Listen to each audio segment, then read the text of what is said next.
پسترین معاش در آسیای میانه در آسیای مرکزی معاش آموزگاران تاجیک است.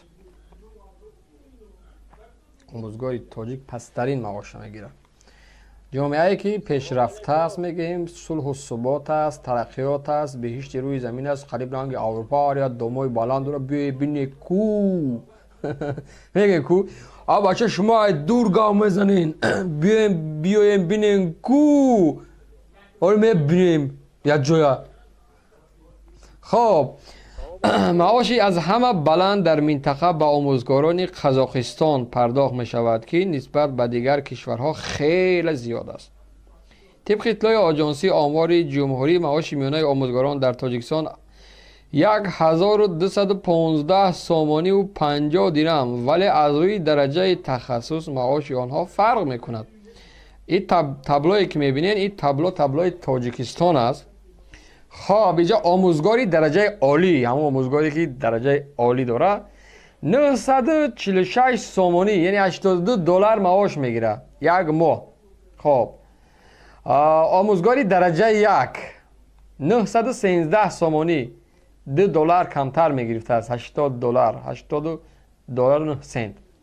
خب آموزگاری درجه 2 838 سامانی یعنی 73 دلار و 21 سنت آموزگاری درجه 2 میگرفته است. 759 سامانی ما در باب همی چی گپ زنم؟ آزی بسو اینجا مشکلی مد است.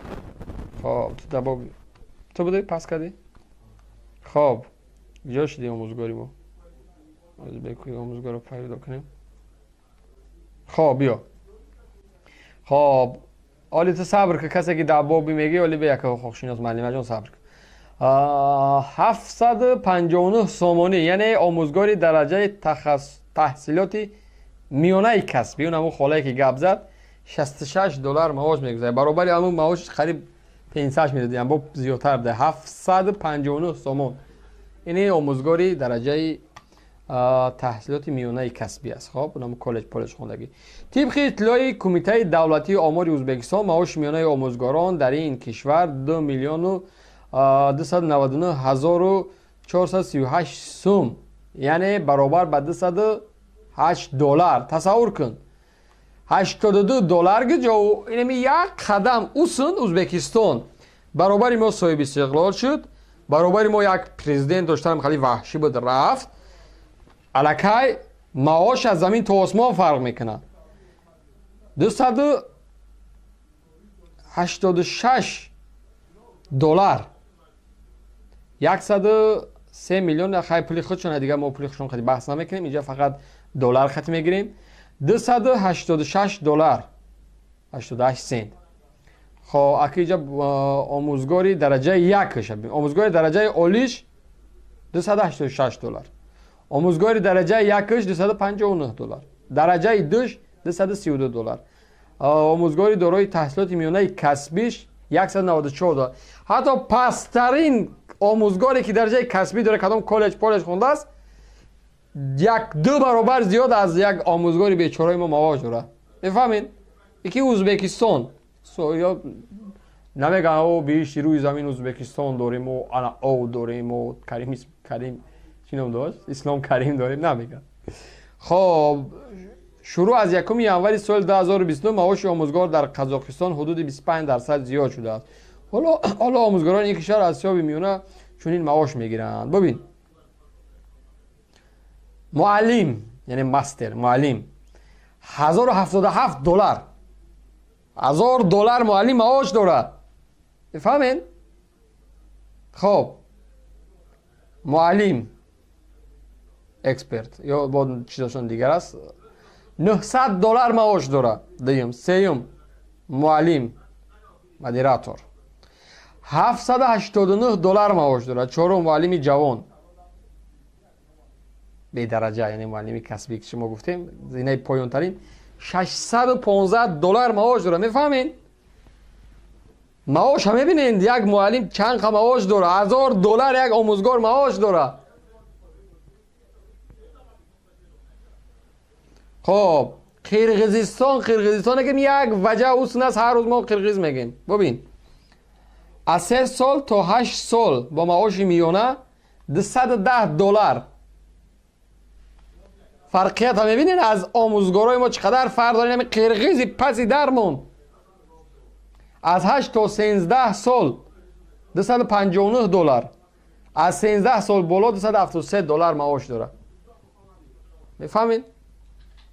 ترقیات پیشروی میبینین در جاها چقدر پیش رفته. کشور همسایه، کشورهای معاصر میانه پسترین زندگی، پسترین معاش، بدترین بدبختی بالای مردم تاجیک است. اینا کیا ور بالای این ملت؟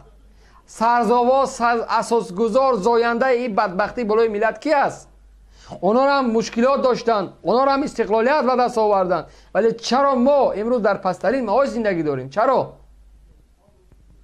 ما اگر کشوری کم بغل جنگ شهروندی داریم میگیم، ولی از خدا یک بار خانه وزیر و رئیس رو ببینین، ماشینای خدمتیشون رو ببینین، ماشینای شخصیشون رو ببینین، ماشینای فرزنداشون رو ببینین، وظیفه های داماداشون رو ببینین، پولهایی که در خارج کشور دارن ببینین، چقدر میلیون غارت کردن. ما کشوری کم بغل نیستیم، ما را کم بغل کردن، حساب من و شما دزدیدن، غارت کردن، ساختن برای خودشون، ولی برای مردم ندادن.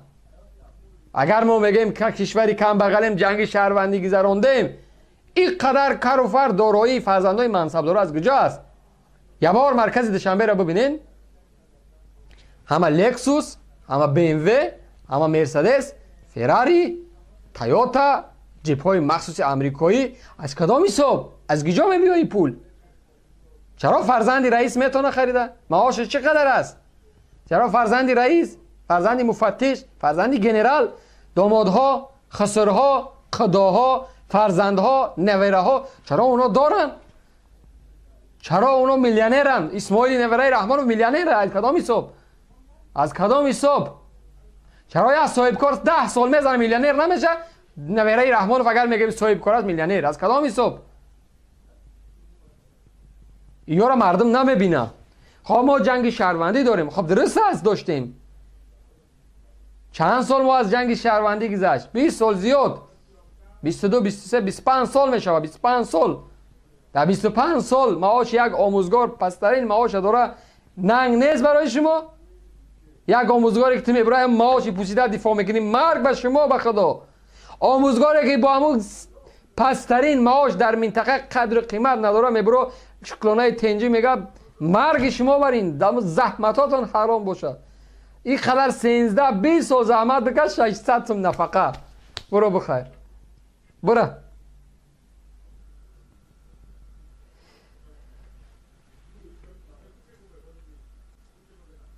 دیگه نمیدونم که برای شما چی بگم.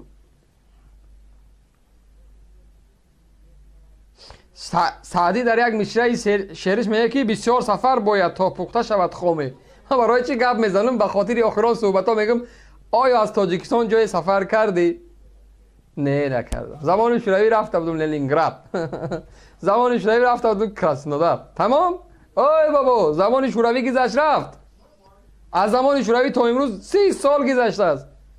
بسیار سفر باید کرد تا پخته شود خامه، صوفی نشود صافی تا در نکشد جامه. یعنی منظور از این بسیار سفر باید کرد، باید رفت منطقه را آموخت، بعد باید قیاس کرد. برای یا 5 ساله در قزاقستان درس بده، $1000 در جیبت بزن، تاجیکستان بیا راحت کن، انا وقت با میفهمی که قیاس در کجا است. آموزگاری که قدر نداره، قیمت نداره، وزارتی که فساد است، پول میگیره، رشوه میگیره، او دیگر دولتداری نیست، او دیگر زندگی نیست.